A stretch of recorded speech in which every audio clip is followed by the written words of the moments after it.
শত্রুদের মারাত্মক আঘাত করা হবে। ইরান যে কঠিন প্রতিশোধ নিবে তা নিয়ে কোনো সন্দেহ নেই। দৃঢ় কণ্ঠে এমনটাই জানালেন ইরানের ইসলামী বিপ্লবী গার্ড কর্পস IRGC প্রধান মেজর জেনারেল হোসেন সালামি।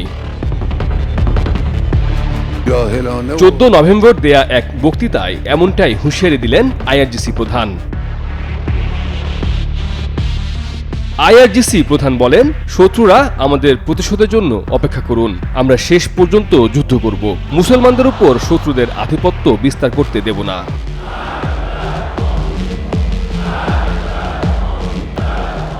মেজর জেনারেল সালামি বলেন, সমস্ত মিথ্যা শক্তি ইসরায়েলি সরকারকে সাহায্য করতে এসেছে যাতে মুসলমানদের ছাড় দিতে হয়, যাতে ইসরায়েলিরা মুসলমানদের উপর কর্তৃত্ব করতে, তাদের জমি দখল করতে এবং তাদের ধর্মীয় পরিচয় লুণ্ঠন করতে পারে।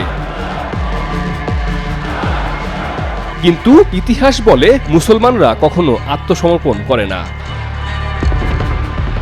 IRGC প্রধান বলেন, আমাদের প্রতিরোধ যোদ্ধারা তাদের নেতাদের উপর শত্রুর আঘাতের প্রতিশোধ নিচ্ছে, প্রতিদিন শত্রুদের উপর অপূরণীয় আঘাত হানছে। শব্দের আরেক নাম, একদম ইউনিক স্ট্রাকচারাল ডিজাইনের কসমিক ডোম, থেকে 50 বছরেরও বেশি। কসমিক ডোম।